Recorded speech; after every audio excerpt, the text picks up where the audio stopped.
It's Donovan Everett from Cape Racing, and I'd just like to say it's an absolute pleasure to be involved with Interbet and Cape Breeders in this golf day today here at Pearl Valley.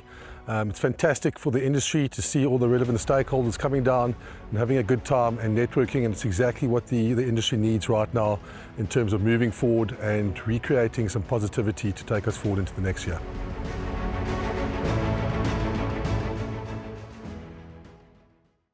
Race number 8, the final race on the program at Hollywoodbets Greyville on Wednesday. Fillies and Mare 68 handicap over the 1,000 meter trip. 16:45 is the off time, and at the time of recording there are no scratching, so it's a full field of 10 runners that remain. Number 10, Discerning, is at 5-2. That is your favorite 2-year-old daughter of Kurari that tops the boards. 5-1 Vision of Will, 6-1 Sweet Julia, 6-1 Beaded Gown, Prankster at 6-1, and then it's 8-1 and Better Bar those. Now, the top choice for me is going to be number 1, Vision of Will. This is a 5-year-old daughter of Kildonan, but she ran a super race last time out, went third behind Swiss Paradise, bouncing back to form. Samanga Kumalo retains a ride. She jumps from gate number 1. She's a 4-time winner over course and distance, and I think that she's going to run a huge race once again. She's in receipt of weight from the 2-year-old, number 10, Discerning. She gets 1.5 kgs, and one is a 1-time winner and the other is a 4-time winner. So that could certainly show you that there's a lot of value here with number 1, Vision of Will. She's a horse that's very, very gutsy. She's willing to knuckle down and dig down deep to fight for victory, and last time out she showed quite a bit of heart to finish in that 3rd position behind Swiss Paradise, and I think that she's definitely going to put her best foot forward and run a huge race in this race. Number 2, Sweet Julia, she was a touch unlucky not to finish slightly closer to the action last time out. She comes from that same form line. Rachel Venica takes ride for Alison Wright. She jumps from gate number 2. She's a winner over track and trip when winning her maiden, so she could be on the premises. Number 3, Far Horizon, another filly that comes from the race, as does number 4, Beaded Gown. They both finished behind a Swiss Paradise, but they've got form to their name, and number 3, Far Horizon, is dropping in the ratings. She could maybe be getting down to a mark that will suit her a lot better now. She races off a 72. May need to drop a few more points before we see the best of her, but she could certainly get involved. Number 4, Beaded Gown. She had the 4 kgs off the back last time out, where she had a very lightweight of just 49 kilos, and on Wednesday she'll carry 55.5, but she's got a senior jockey back in the irons in the form of Muzieni, and if the weight isn't a telling factor with number 4, Beaded Gown, well, she will be involved at the finish.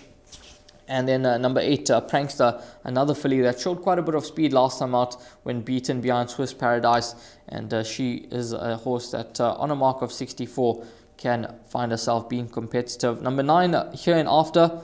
Well, this filly has reeled off a hat-trick of victories. She's with the Michael Miller yard. She was formerly with Com Naidu, but she's reeled off 3 wins in a row for Mike Miller.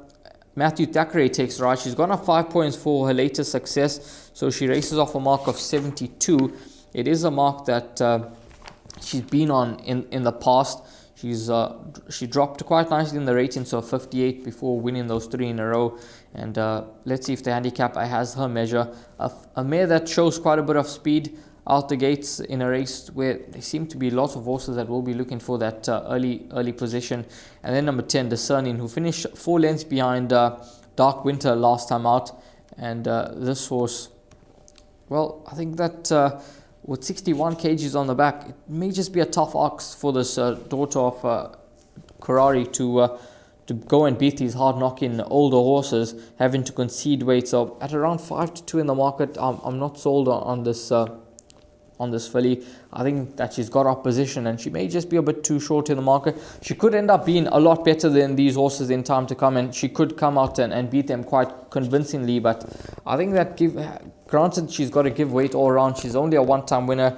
She's still a bit immature, and she's taken on horses that have been tried and tested. I think it could pay to be with the older horses here. So number 1, Vision of Will. This is going to be the each-way play at around 5-1 in the market for me. I think that this mare could go on to get that 5th victory, especially with Samanga Kumalo in the irons. He's a man that knows her very well. 4 rides, 2 wins, 1 second and 1 third, and he has a good partnership here with Paul Gatsby as well. So number 1, looking for that 2nd, 3rd and 4th position. Well, second, third, and fourth, I'd include number 2, Sweet Julia, given how unlucky she was last time out. And I'd go number 4, Beat It Down, followed by number 8, Prankster, for that second, third, and fourth position. And then you can include here and after Discerning and Far Horizon, all who could certainly make their presence felt for trifectas and quartets. But that's race number 8.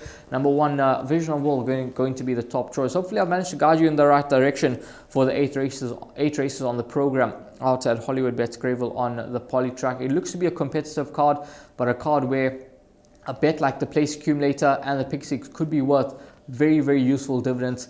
Found a couple of value horses along the way, and hopefully if they do arrive, well then you'll certainly be sitting in the pound seat.